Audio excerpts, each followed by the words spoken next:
আসসালামু আলাইকুম ভিউয়ার্স, আশা করি সবাই ভালো আছেন। আমরা আজকে আসছি বিলের এখানে আবার নতুন করে জায়গাগুলি দেখার জন্য। সবজি বোনার কথা ছিল, কিছু সবজি মনে হয়েছে আর কিছু সবজি ছাগলে খেয়ে ফেলছে। আশেপাশে ধান ক্ষেতগুলি আপনাদের একটু দেখাই।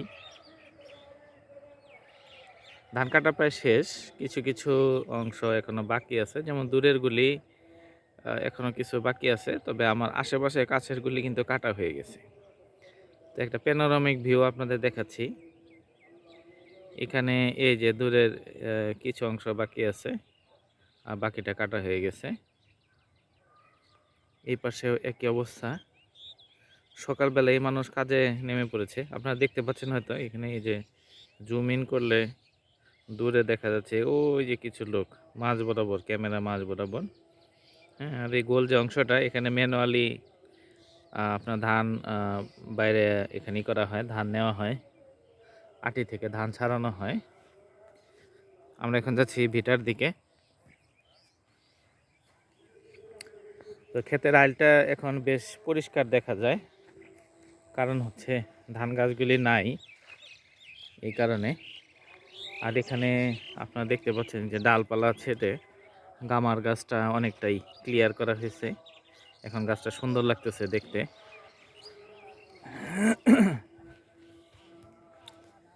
গাছের ডালগুলি খেতেই রাখা হয়েছে শুকানোর জন্য।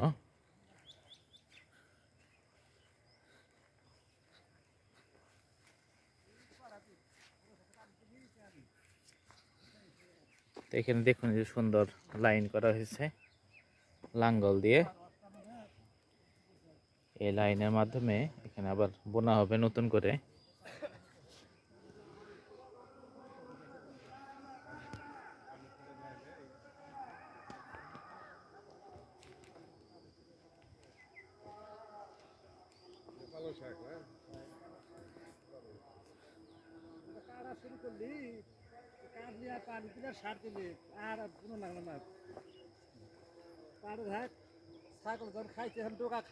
আসসালামু আলাইকুম, ভালো আছেন?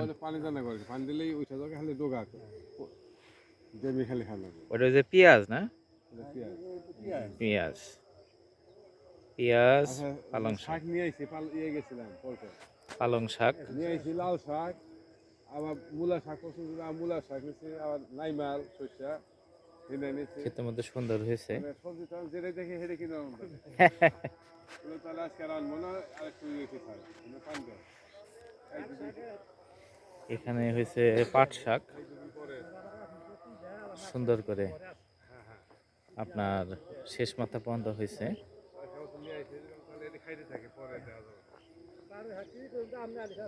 ছাগল ওই যে ওইটা খাইছে না, মাঝখানের এটা ইস খাই আসে আজকে।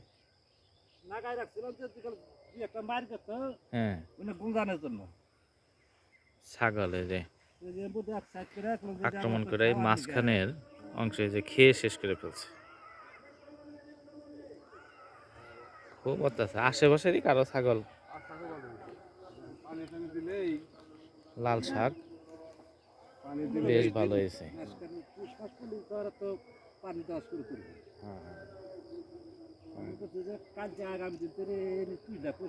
ধান গাছ দেখুন, কিছু গাছ দাঁড়ায় রয়েছে আর কিছু কিছু গাছ কিন্তু দেখুন এরকম শুয়ে পড়ে। শুয়ে পড়লে তখন সেটা আর দাঁড়ায় না, সব অবস্থাতেই কাটতে হয়। তো ভালো দেখা যাইতেছে এখন।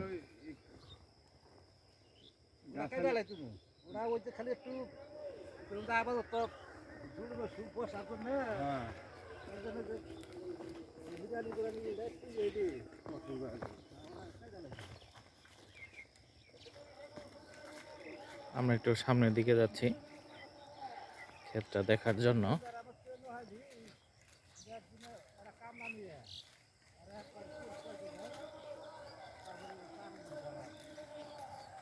বীজ দিছিলেন?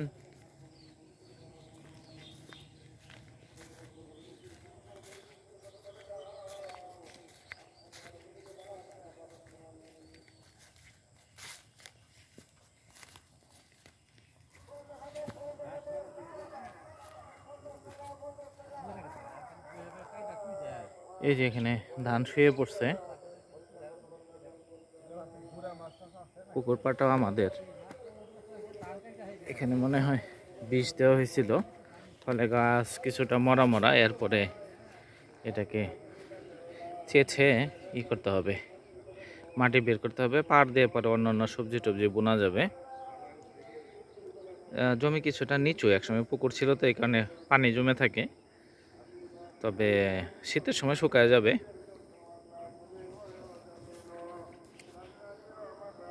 অ্যাকচুয়ালি জায়গা আছে ভালোই, কিন্তু পরিষ্কার করলে এটা জায়গাটা বের হবে, এমনি জায়গাটা বোঝা যাচ্ছে না।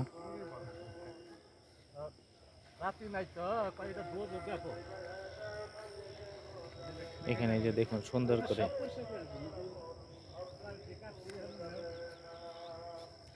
লাউয়ের বীজ বোনা হয়েছে। এখানে এই জায়গায় একটা, আর সামনের অংশটা দেখতে পাচ্ছেন, এখানে আরেকটা। এদিকে দেখুন কিরকম জঙ্গল। তো এই ঝোপগুলি পরিষ্কার করা হবে। গাছই বড় হয়ে গেছে, ফলে বিষ দেওয়াও কাজ হচ্ছে না। পাড়ে অবশ্য বেশ ভালোই জায়গা আছে, জায়গা থাকার কারণে কিন্তু ওই যে এখানে বীজগুলি বোনা সম্ভব হচ্ছে।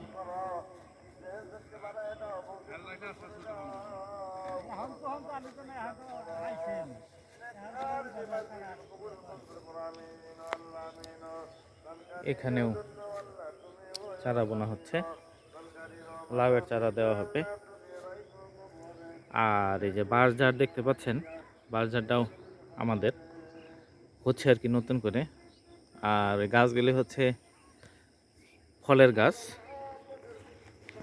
গ্রামের এলাকায় সাধারণত আম জাম কাঁঠাল এসব গাছই হয়ে থাকে।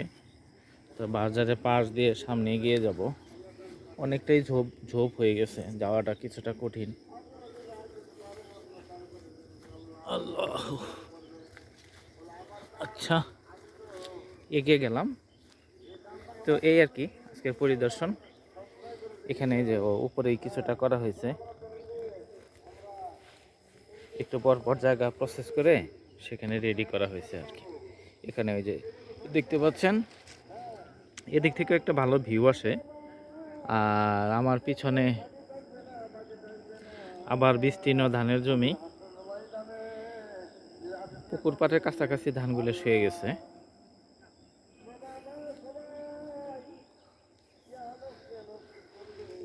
আর একটু আগে যাই, এখানে যে আবার এখানে দেওয়া হয়েছে ঝাড়। ভালোই হয়েছে, একটু পর পর বিভিন্ন জায়গায় তৈরি করা হয়েছে আর কি। আর এই বাজারের সীমানায় আমাদের সীমানা শেষ। এখান থেকে আবার আমরা এদিক ঘুরে এদিক হয়ে আবার সামনের এই দিকটা যাবো আর কি। তো ভিডিও আমরা এই পর্যন্ত রেখে দিচ্ছি, আর দীর্ঘায়িত করবো না। সবাই ভালো থাকুন, সুস্থ থাকুন। ইনশাল্লাহ পরের ভিডিওতে আবার দেখা হবে। আসসালামু আলাইকুম।